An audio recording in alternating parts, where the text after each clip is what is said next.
And welcome, friends, to the Thursday morning edition of the Grace Hour, broadcasting live from our studios, once again, right here from Baltimore, Maryland. And welcome to the Thursday edition of the Grace Hour. We appreciate you taking the time out of your schedule to join us, and we hope you'll stay with us for the next 45 minutes or so as we continue our subject matter this week, all week long of the Grace Hour, answering some of the common objections to Christianity. And today, we'll look at this question. Has Christianity done more bad than good, as some perhaps have claimed? Well, we'll look at that question together with you, our listeners, and we want you to know that the chat is available for you, and that's a great way for you to share your thoughts with us here in the studio. You can let us know what your comments are. If you have a question, you can ask the question, and we will acknowledge that and do our best to help answer the questions that you present to us today on the broadcast. We do want to remind you not to forget to subscribe to the show on YouTube, Apple Podcast, Google Podcast, Spotify, and more. And again, I want to thank you for taking the time to join us. My name is Pastor John Love. Joining me in the studio today, as he does each and every Thursday, Pastor Tom Schaller, and we'll be your hosts for today's broadcast. And Pastor Schaller, the question, has Christianity done more harm than good? Yeah. You know, I don't know, it's our age and maybe experience in life that, we have to keep ourselves from being kind of jaded and cynical and realize that there are people that are asking good questions and are maybe objective, but in fact, you started to see that maybe when there is a lie that's told, that lie may be stubbornly persistent, and it's not easy. I have a good book here by Rodney Stark on the triumph of Christianity. And in reading this, and he writes a chapter on the shocking truth about the Spanish Inquisition and what that was, and the purging in Spain of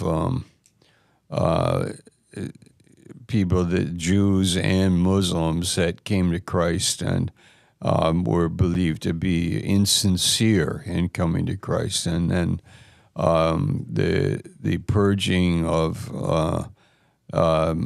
people from the church that were practicing sin and this kind of thing, and the inflated numbers that he's arguing in the chapter about that. At least I would like to read another side of it about the Spanish Inquisition. I'd like to know what it really was, and also how many people died in it, how many witches, how many sodomites, and the different categories of people that were judged in, and the few that faced the death penalty, and how many were corrected, released, and so on. So we have that is one critique or criticism that the secular world has about religion, but that is so pales in light of another view, another phenomena that took place, which was in the 20th century with communism and atheism. So there are many sides to the question, and I think to realize that actually sometimes when a lie is told, it's stubbornly embraced and believed. At the same time, there is a world of academia, which is also divided on issues, but at least to be learned, to be educated, and to get information about these questions. Mm. There, we have an article in front of us written by thebanner.org. I believe it was their editor-in-chief. And he says that, to be sure, Christians in the church have been guilty of harm and evil in the past, but neither should we forget the good that Christians and the church, driven by faith, have accomplished. And I think that that's something that you have to put it in perspective, because the question, has Christianity done more harm than good? It's kind of impossible to answer with any real precision, because you could say both. But I think from our perspective as believers, people that have been, we've lived most of our lives in the church, in the faith, we obviously have that tendency to see all the good. We know that harm has happened, but we also know that a great deal of good has happened to impact the culture, to impact our communities, and to impact people's lives on a personal basis. Oh yeah, I mean it's a lot stronger than that. I think we're living in a world that does have a tendency to lie, because we are liars. We are, we are looking for. If you take the resurrection of Christ from the dead as an example, and I think that's maybe I don't want to go too far here, but the scholarship that we have here with this writer, Rodney Stark, on the victory of reason, how Christianity led to freedom, capitalism, and Western success. And there were two elements. I did read a piece here that I want to just it might help us to understand what is a command economy and then a free economy. Late in the 10th century, an iron industry began to develop in parts of northern China. By 1018, it has been estimated the smelters were producing more than 35,000 tons a year. And an incredible achievement for the time. And 60 years later, they may have been producing more than 100,000 tons of iron. That was not a government operation. Private individuals had seized the opportunity presented by a strong demand for iron and supplies of easily mined ore and coal. With the smelters and foundries located along a network of canals and navigable rivers, the iron could be easily brought to distant markets. Soon these new Chinese iron industrialists were reaping huge profits and reinvesting heavily in the expansion of their smelters and foundries. Production continued to rise rapidly. The availability of large supplies of iron soon led to the introduction of iron agricultural tools, which in turn rapidly increased food production. In short, China began to develop capitalism and enter an industrial revolution. But then it all stopped as suddenly as it had begun. By the end of the 11th century, only tiny amounts of iron were produced, and soon after, the smelters and foundries were abandoned ruins. What had happened? Well, what happened was the elite recognized it, that how valuable it was, how profitable, so they seized it. When they seized it, the private interests of the owners or the workers and the whole organization, they dropped it.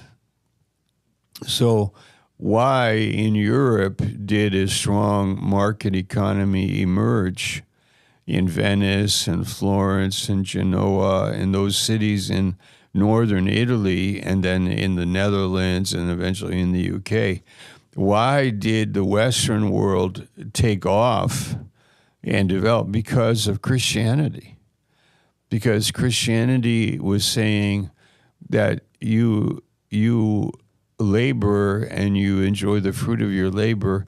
If you own property, we just believe that you should have the right to that property and that there should be an equality, not that the elite would be governing the whole thing, but that individuals on the bottom could work hard, own their property, have security in property ownership, They could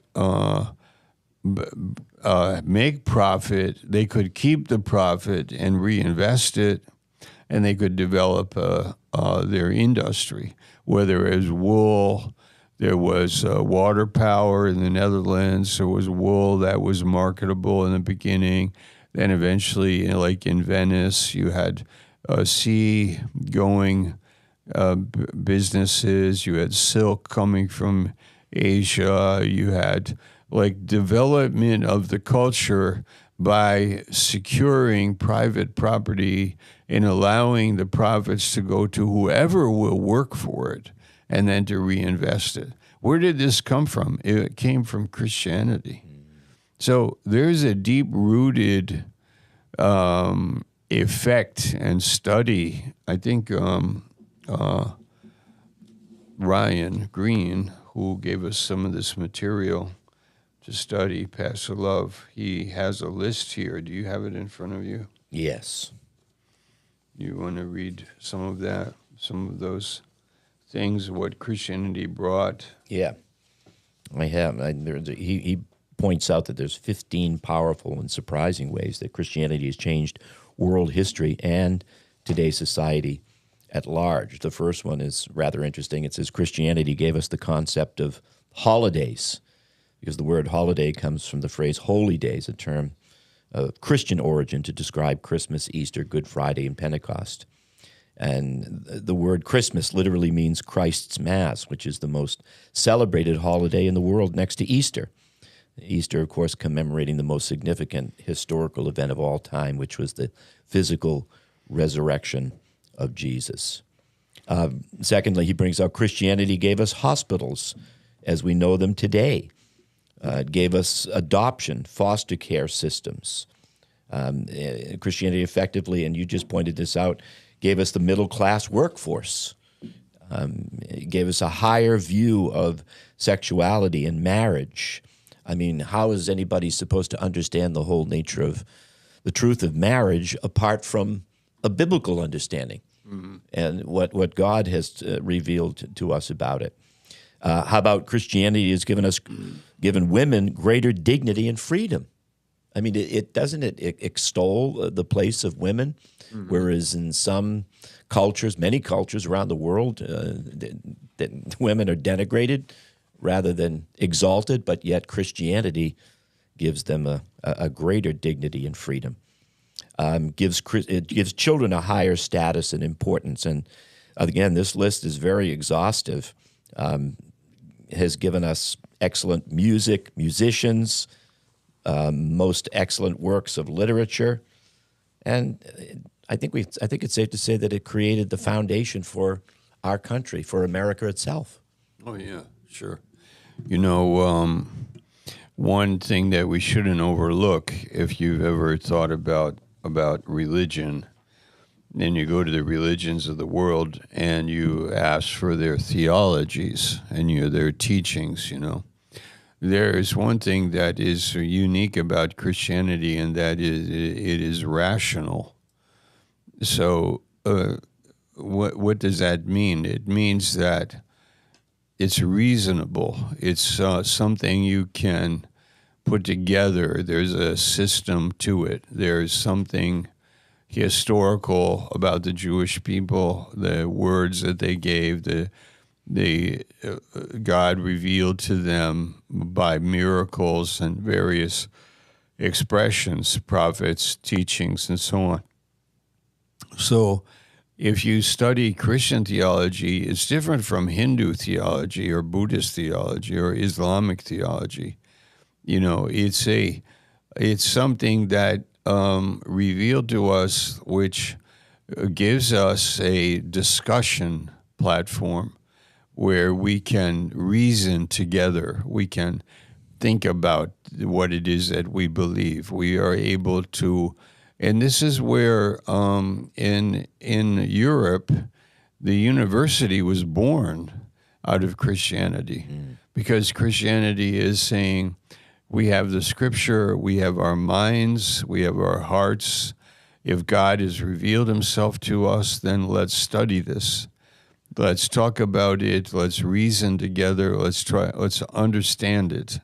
That key, this is like the Apostle Paul in his epistles, in his rhetorical method of teaching. He would be asking questions, introducing us to a conversation, bringing us into a conversation.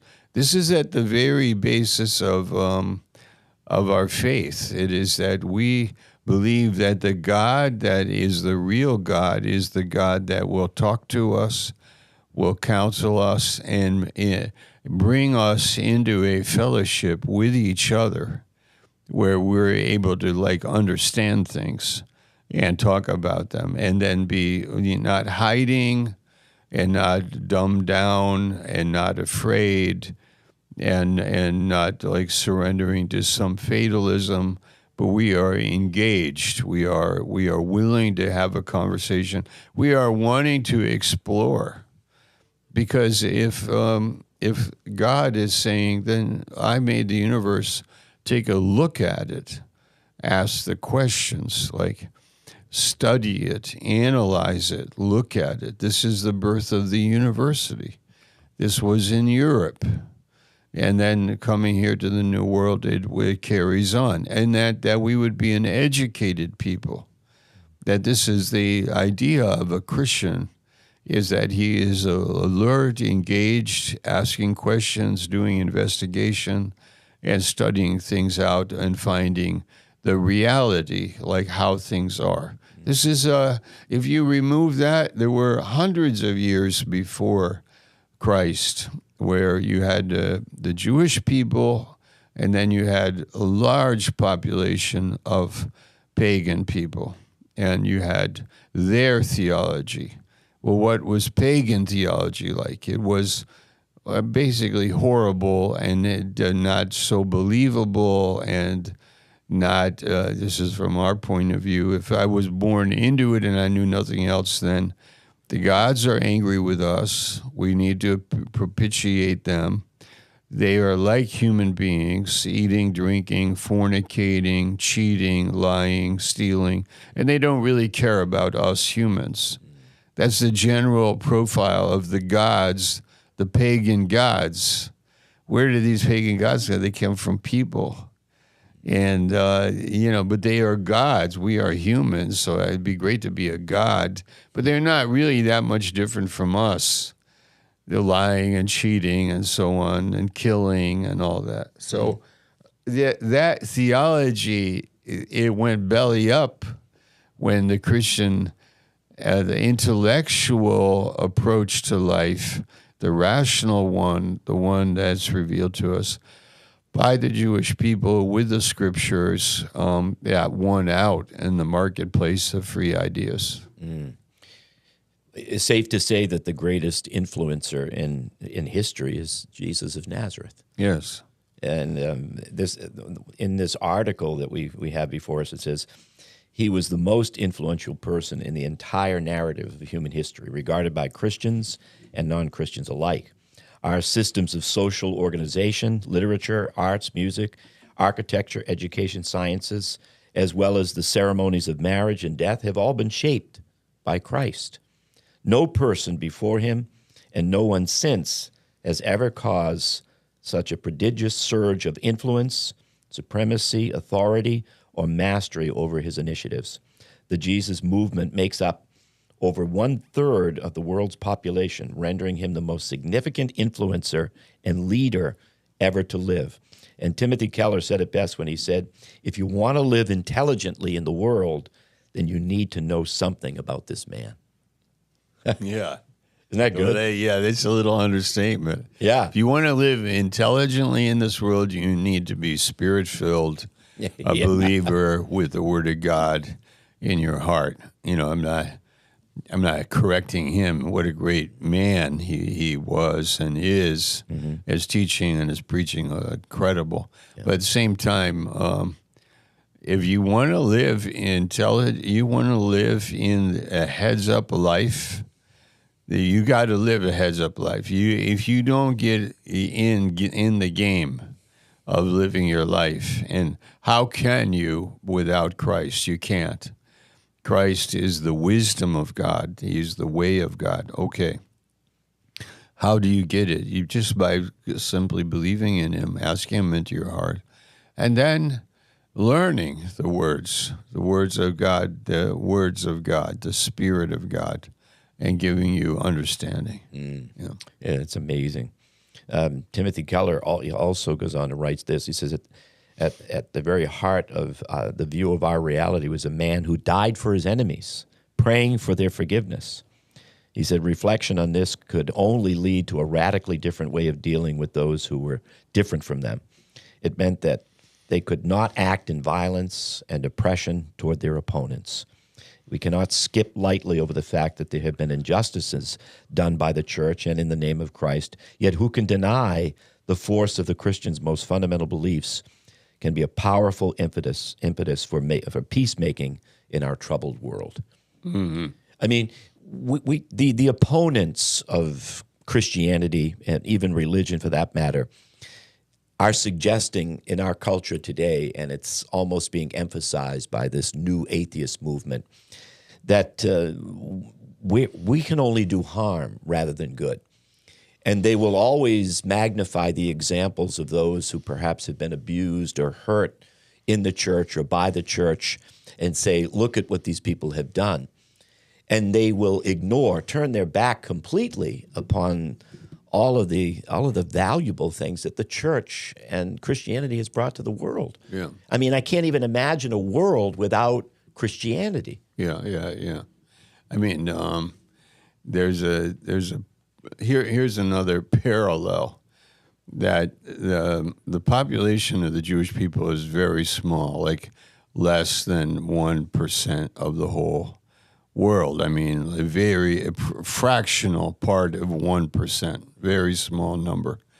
But 30% of them get Pulitzer Prizes. They win Nobel Prizes in science. They have great accomplishments. We know that about the Jewish people. Okay, so why are they hated?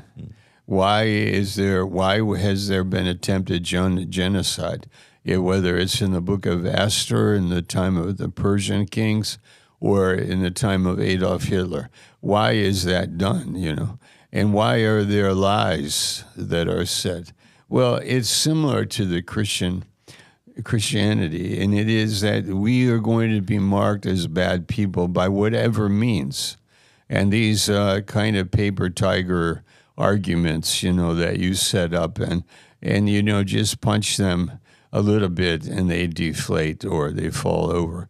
Because we wouldn't even have this conversation unless we had a Christian context of freedom of thought, respect for each other's dignity as people, to have a platform where you have an ideas can be expressed and there isn't a tyrant who is knocking us down and oppressing us, but we have freedom of speech, freedom of thought. We can, we have private property. We have our personal wealth that you are able to enjoy and appreciate because it's in the context of a self-governing people, which came out of people that came from Europe that were looking for, who had suffered and understood history and what tyranny is, what a monarchy is,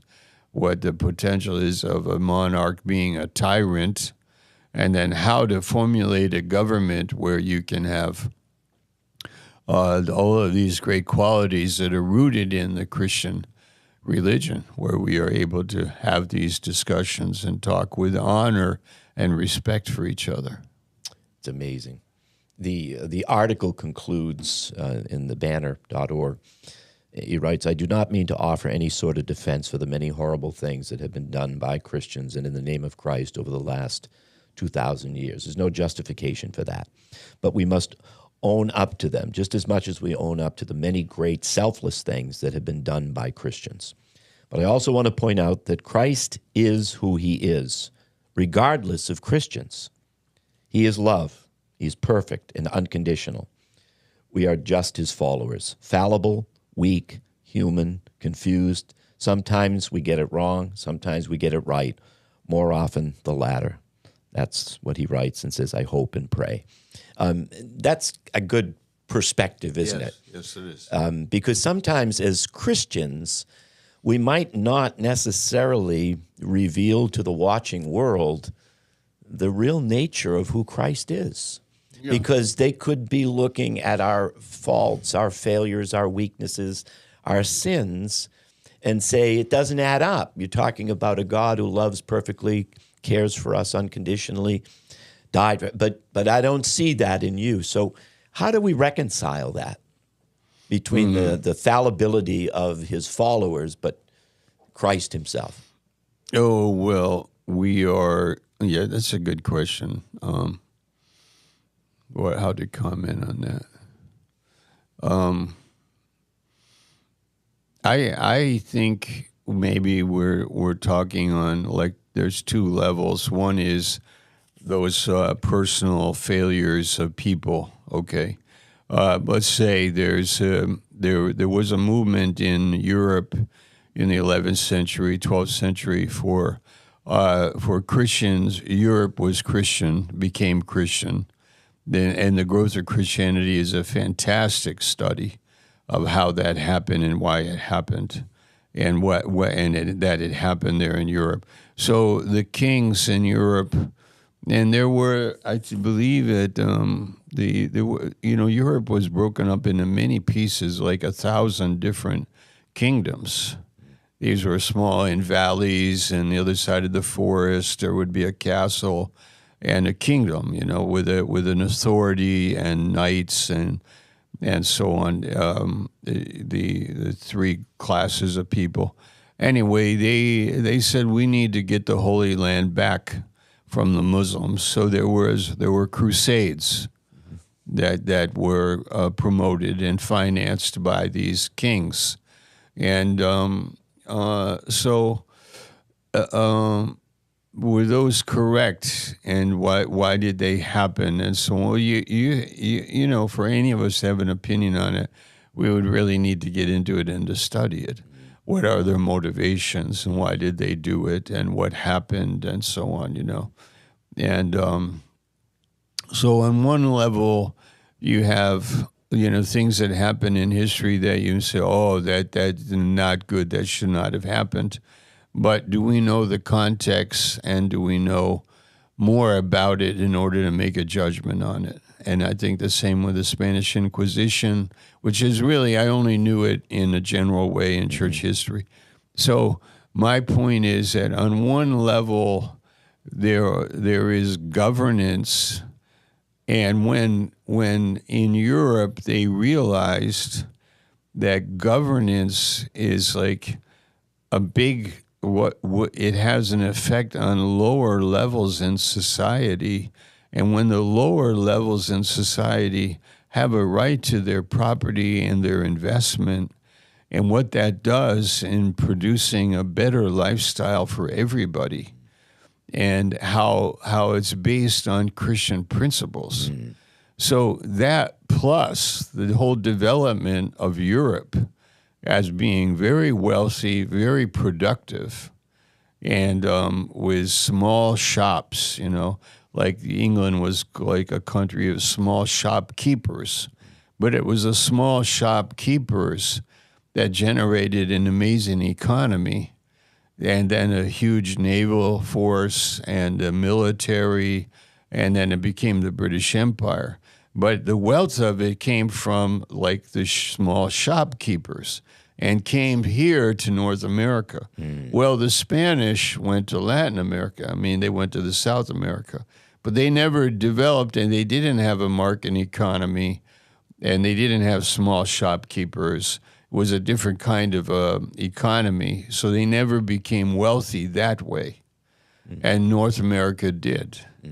So North America became like a culture and a society rooted in the Bible, rooted in the faith, rooted in hard work, rooted in honesty and morality and religion.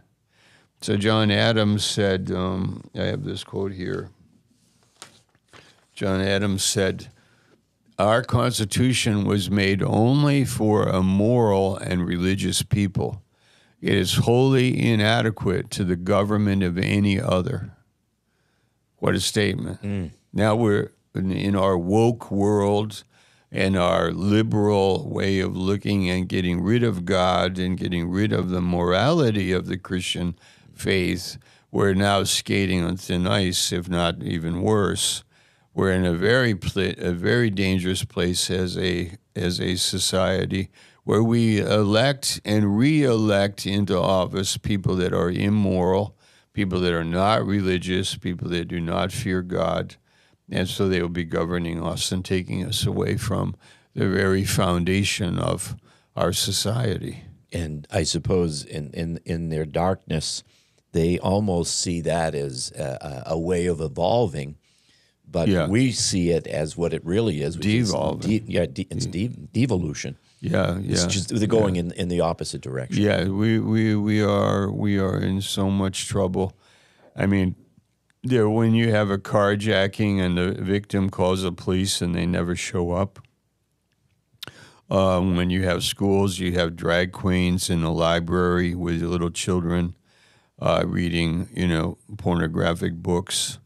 When you have people that are just completely sleeping, and if the church is sleeping regarding these issues, and we just think we're going to get away with it, and life will go on like as normal all the time. No, it'll hit a critical point where some decision will be made, and we will find ourselves like, how did we get here?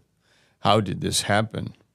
And we preached about it last night with Esther, in the book of Esther, how King Ahasuerus signed off on a terrible decision in the government. He was the king. He signed off with Haman a genocide on Jewish people. And he's like, hello, do you know what you're doing? And then Esther enters in and kind of wakes him up and then says, come on, this cannot happen. So that phenomena should be happening today, like in many places where we're just saying to school boards, leaders, governors, mayors, and if there's not a spiritual solution for our country and a turning to God, then I don't think we have a political answer.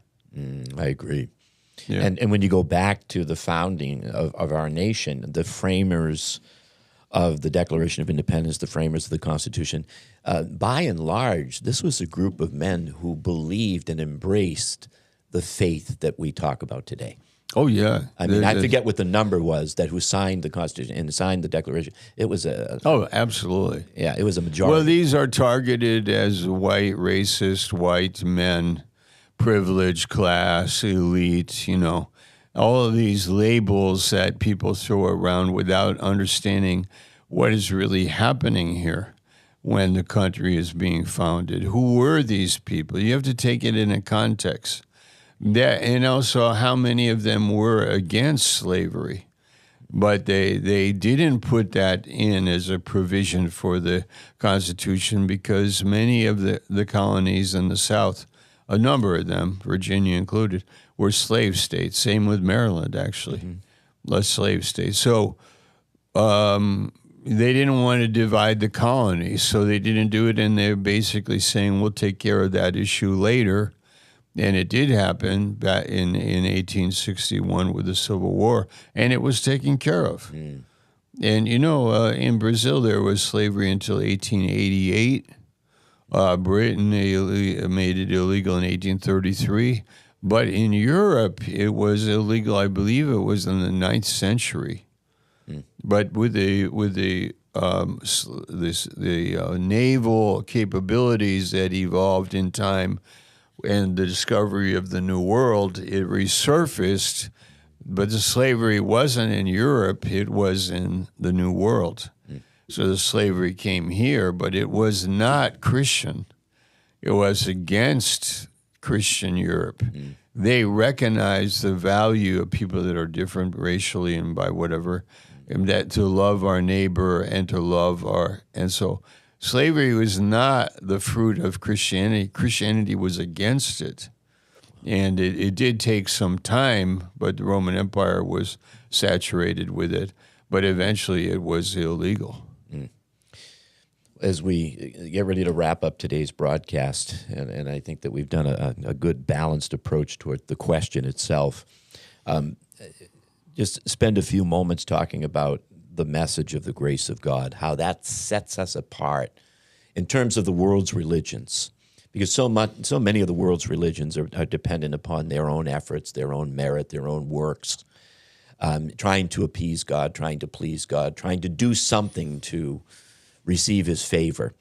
Whereas our faith talks about the fact that God is just based upon his justice satisfied at the cross. He's now free to distribute this grace. And what a difference that makes in people's lives when they really understand the true nature of that message. Yeah, absolutely. If you take the potential division, well, let's say in Europe you have 1,000 fiefdoms, kingdoms, you have 1,000, territories. Germany has hundreds of them. Large land, France has hundreds of them. The UK has many. So you have, they say about 1,000 different territories, and for them to be united, and for them to love each other, for them to have Christ amongst them, for them to be united. Okay, then you have the similar thing here in the States, where we have 50 states. Mm-hmm. We have people from different ethnicities. We have people, but Christians. Okay, so we have the same mindset as Christians. So we are the United States. We are united in a way, in varying degrees, with revival, spiritual revivals, which happened in Europe, and then happened here in North America. And my point is, like what you're saying. When Christ comes into somebody's life and they learn to love, they learn to forgive, they look past differences, we're able to be united. We actually care about each other, that we would love and serve each other. This is a beautiful thing that if you go to tribalism with different pagan ideas, you have the animosity, you have the division. It can happen. Well, it's happening in our country in some measure today because we don't have the unifying influence of God's blessing. It happened to the Jewish tribes when they had civil war with each other in Israel, at different times in their history. But when we have God as our God, then we have this capacity to look beyond our differences, to love each other, to care for the immigrant, to care for the poor, to care for the disadvantaged, to care for the elderly, to care for each other. This was not in paganism, but it is in Christianity. So, reason, because Christ is the reality of what we all need in our heart, which is the love and the forgiveness that comes from him. Amen. And on that note, we'll wrap up today's Grace Hour broadcast, friends. Thanks so much for joining us. And a quick reminder, we have one more broadcast coming up tomorrow as we close out this week's subject matter, which is something that, again, dealing with the answering some of the common objectives to Christianity. Please don't forget to subscribe to the show on YouTube, Apple Podcasts, Google Podcasts, Spotify, and more. And again, we'll be back tomorrow at this same time, and we hope you'll tune into the Friday edition of the Grace Hour. Until then, may God bless you.